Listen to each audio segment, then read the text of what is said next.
Harka fuunii hordoftoota keenyaa nageenyi keenyaa bakka jirtetti qabu jechaa odeeffannoo wayitaawaa sadaasa 17 bara 2025 qopheeffanneen isinitti himaa dursa oduu ijoo. Barattoonni yuunivarsiitiilee Itoophiyaa garaagaraa keessa jiran diddaa mormii dhoosan. Sirni qabsoo qeerroo fi qarree butuun aangootti dhufee bilchiginnaan dargaggoo Oromoo rashanuu hojii idilee taasifate. Kanaanis baha Oromiyaa godina Harargee lixaa aanaa Hancaalitti haala suukkanneessaan dargaggoonni 8 rashanaman. Bulchiinsa magaalaa Finfinneetti haleellaan saalaa shamarranii fi dubartoota irratti akkaan hammaachuun himame. Qaamni dhimmi ilaallatu ibsaa kenneen waan kanaaf furmaanni hatattamaa barbaadamu akka qabu ibse. Odeeffannoo miidiyaalee idil-addunyaaf kennite jedhamuun dooktarri tokko aangoorra kafaman. Namoonni 113 ol ammoo dhibee busaatiin lubbuun isaanii darbu ministeerri fayyaa Impaayireetti beeksise. Warri toora YouTube chaanalii kana faraa taatan subscribe, like, share taasisaa jechaan gara bal'ina oduutti isin dabarsa. Barattoonni yuunivarsiitii waggaa 3ffaatti barnoota isaanii xumuruun waggaa tokkoof tajaajila barsiisummaa akka kennan seerri dirqisiisuu bara barnootaa 2018 akka lakkoofsa Habashaatii eegalee hojiirra ni oolaa jechuu hordofee barattoonni diddaa eegalan. Faayidaa fi mindaan barsiisonni argatan gahaa miti jechuun hanqinni barsiisotaa sababa ka'eef Ministeerri barnootaa Biraanuu Naggaa mana maree duratti himeera. Kunis barsiisota haaraa baay'inaan oomishuu akka rakkisu ibse. Namoonni digirii jalqabaa qaban koorsii waggaa tokko yookiin peedaagoojii fudhachuun barsiisummaa akka eegalanis ibse. Kunis baay'ina barsiisotaa dabaluuf ni gargaara jedhame. Barattoonni yuunivarsiitii waggaa tokko tajaajila baruu barsiisuu kennan jaalalaa fi fedhii ogummaa barsiisummaa guddisuu danda'us jechuun hime. Waggaa darbee biyya keessatti haga kutaa 12ffaa guutuu lakkoofsi barsiisotaa 600 fi 25 ture.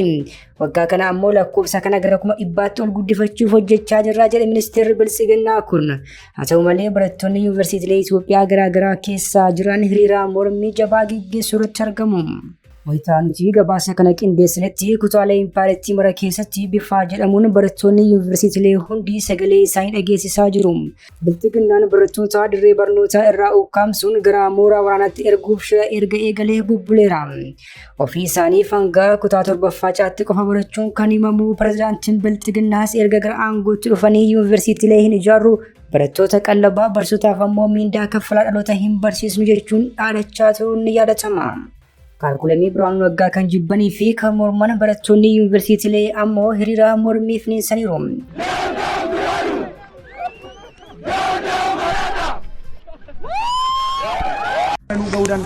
Isa kanaaf ammoo yaada qabdan bifa danda'ameen intanaa goonee sooshaal miidiyaa irratti kallattii adda addaan dhiibbarratti hubuu dandeessanii jiru. Hin danda'ama yoo ta'e tokkuma tokkolleetti dabaluu hin danda'a yoo ta'e jennee ture jechuumaa fi gaarii dhahuu dhaga'uu baatan jennee fudhannaa jira. Kun waan kamirraayyuu bilisadha. Dirree siyaasa kamirraayyuu bilisa ta'e mana barnootaa keessa jirra waan ta'eef ammas karaa bilisa ta'een yaada keenya dhiyeeffachuuf ni yaallaa jechuudha. Namootiin yaada qabdan qindeeffattanii hin danda'ama taanaan bilbila keessanii nu waraabdanii sooshaal miidiyaa kamirra kaa'uu dandeessan. Yaadoti isin haasoftan akka nama barateetti haasaa alalfadhaa fi yaada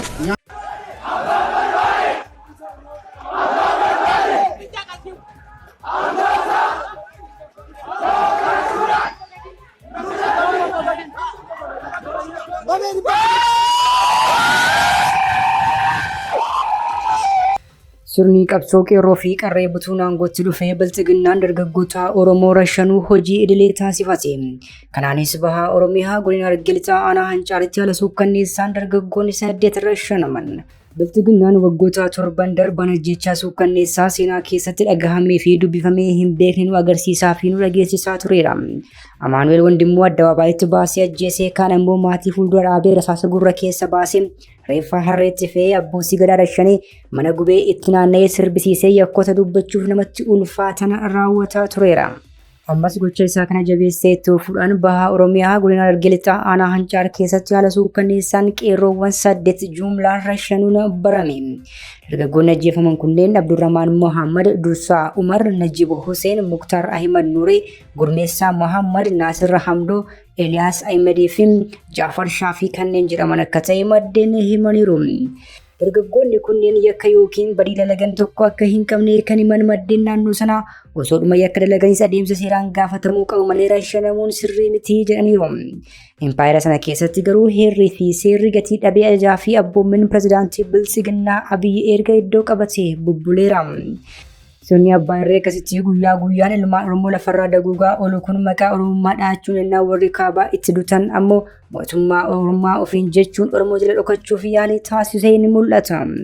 Kunatu kanaan jiru obboleessi hoogganaa biiroo barnoota Oromiyaa Tolaa Bariisoo dhokaasaa humnoota Biltsiginnaa kanaan ajjeefamuun dhagahame. Obboleessi Dr. Tolaa Bariisoo kun Dambal Bariisoo kan jedhamu yoo ta'u godina Shawaa Bahaa magaalaa Maqiitti dhokaasaa poolisoonni humna addaa fi milishaan bananii rukutamuun madaa'ee erga hospitaala seenee booda lubbuun darbeera. Akka gabaasni waqqabee foomsutti yoo ta'e obboleessi Dr. Tolaa kun guyyaa 3 dura osoo gaariidhaan imalaa jiru rasaasa Biltsiginnaa kanaan haleelame.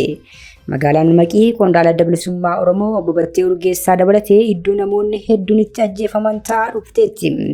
Ajjechaa fi gidiraan Biltsiginnaan raawwatu amma mana qondaalota isaallee seenuu eegaleeras jedhame. Finfinneetti haleellaan saalaa hammaachuun ifoome.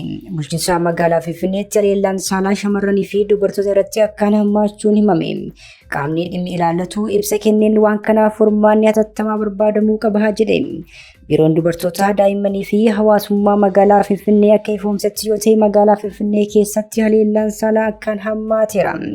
Baatii 3 darban qofa keessatti ijoolleen durbaa fi daa'imman 400 irratti haleellaan saalaa kun raawwachuu quba akka qabanii fi deeggarsa gochaa fi akka jiran ammoo hooggantuun waajjirichaa addee Zannaash Katamaa himaniiru jechuun gabaasni Itiyoophiyaan Riippoortar ifoomseera. Dhimma kana dursanii ittisuu baraaruu fi deeggarsa hatattamaa gochuuf hojii hubannoo uumuu fi hawaasa dadammaqsuu hojjechaa jirras jedhan biiroon kun qaamolee mootummaan maqaa nageenya kabachiisuun bobbaasuu dargaggoota qabanii humnaan mooraa waraanaatti ergaa jiru. Gama biraan ammoo haleellaan saalaa addatti dubartoota irratti xiyyeeffatee magaalaa teessoo mootummaa taatee keessatti akka bal'achuun dheekkamsa kaasuun laafina sirnichaafis agarsiistuu ijoodha jedhame. Kutaalee impaayirtii hedduu keessatti dubartoonni fi shamarran haleellaa saalaaf saaxilamaa kan isaanii sababa kanaa lubbuun darbaa dhibee daddarbuuf saaxilamaa fi gidirfamaa turuu miidiyaaleen addunyaa kanneen akka Reuters gabaasaa turuun ni yaadatama. Odeeffannoo miidiyaalee addunyaaf kennitee jedhamuun dooktarii tokko aangoorraa kaafaman namoonni 113 ol ammoo dhibee busaatiin lubbuun isaanii darbuu ammoo ministeerri fayyaa impaayirtii beeksise. Odeeffannoo miidiyaalee idil addunyaaf kennitee jedhamuun dooktarii tokko aangoorraa kaafaman daayirektarii meedikaalaa hospitaala Jinkaa dirqama ogummaa isaanii waan baataniif qofa aangoorraa kaafamuutu ifoome. Hoogganaan hospitaalichaa kun dhibeen hemoraajik fiiver jedhamee shakkame ka'uun lubbuu namaa galaafachuu isaa miidiyaaleef odeeffannoo kennanii turan.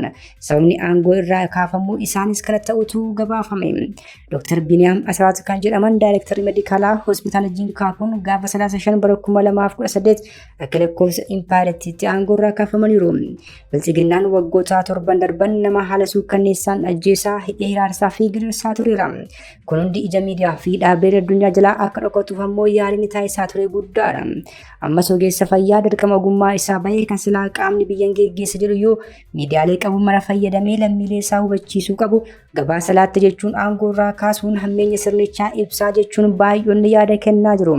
Kunatu kanaan jiru baatiiwwan 9 darban keessaa namoonni 113 ol dhibee busaatiin lubbuun isaanii darbuu ministeera fayyaa impaayirtii beeksise. Deetaa ministeera fayyaa Dr. Darajjee Dhugumaa wabeeffachuun FMN tarriitaa 97 akka gabaasetti yoo ta'e ji'oota 9 darban kanaa qorannoon dhibee busaa namoota 5,743 irratti geggeeffameera.